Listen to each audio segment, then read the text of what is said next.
After soft baking, the wafer will be exposed to UV light. For that, we'll be using Kalsu MJV6. Kalsu MJV6 is a semi-automatic contact photolithographic alignment and exposure tool. It uses a 1000-watt light source, ideal for exposure of thick resist.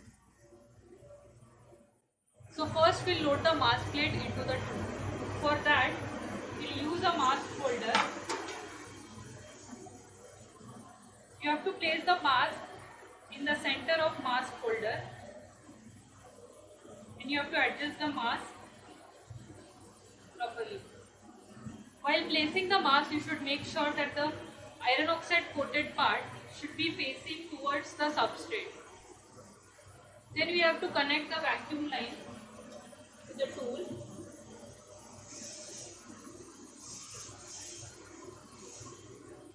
You can check that the mask has been held properly by the holder.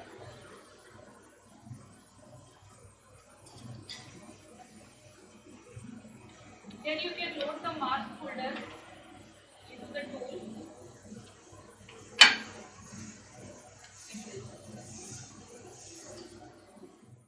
And as you can see on the display, it is telling you to load the mask.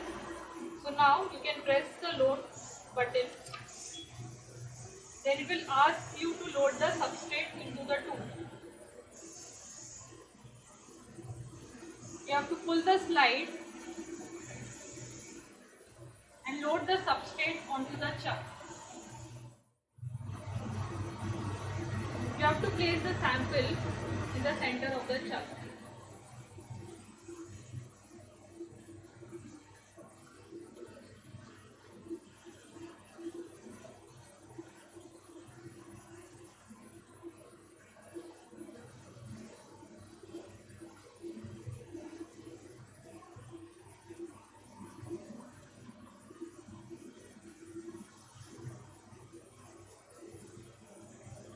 Then you can press enter and you have to move the slide into the machine.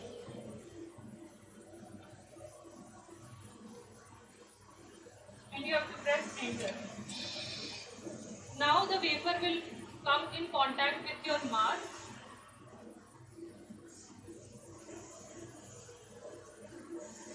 And it will be ready for exposure.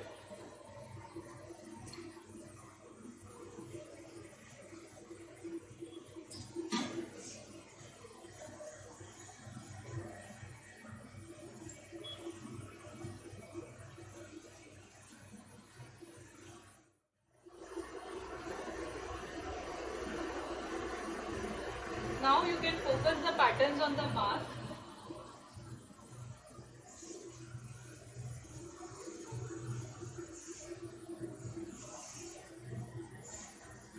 Now the left and the right portion of your mask plates are properly aligned. You can see that the alignment marks of left and right portion are properly aligned.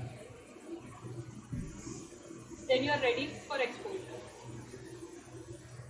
Then you have to edit the parameters according to your recipe. So you have to calculate the exposure time using the dose value. So whatever dose you want to give to your sample, you have to divide that dose value by the intensity of the lab. Then once you have edited the parameters, you can go for the exposure.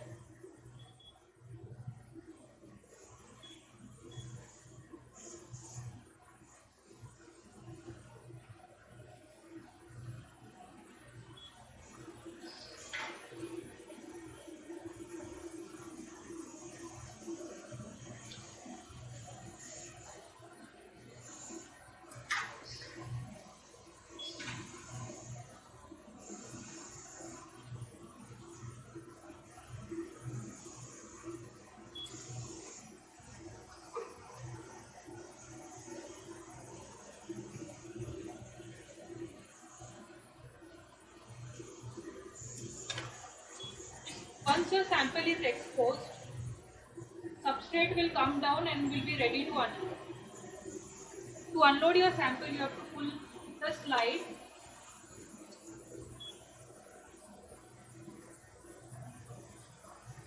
then you can remove your sample.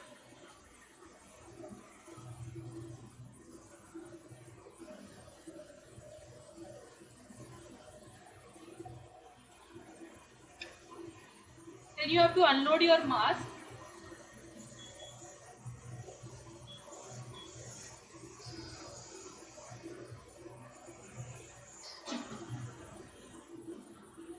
You have to take out the mask holder.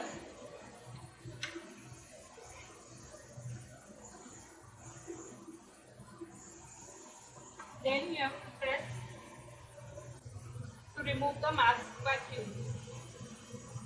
You can easily remove your mask.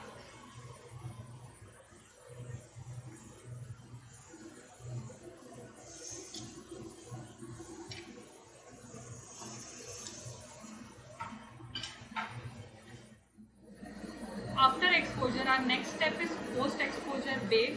In this step, we'll bake the sample at high temperature.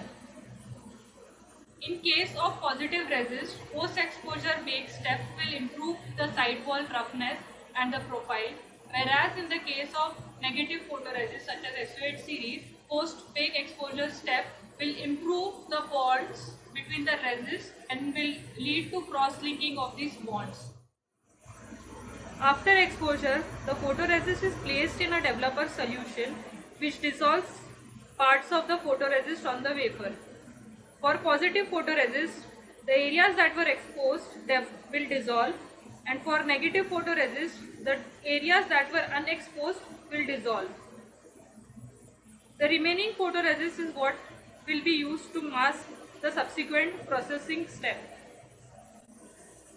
As we have coated PPR on the surface of our wafer, we will be using MF319 developer for developing this resist. And we will be using DI water as a stopper for this process. First, we will place the wafer in the developer solution and we will move it inside the developer for our optimized time.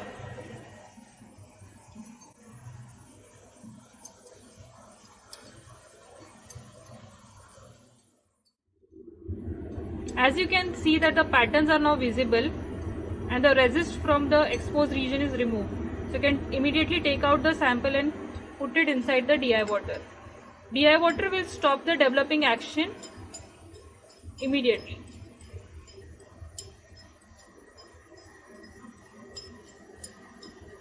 You can observe that whatever region was exposed to UV light, resist from that region is removed.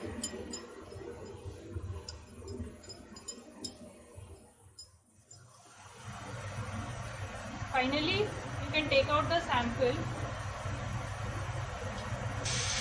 and dry it using nitrogen gun.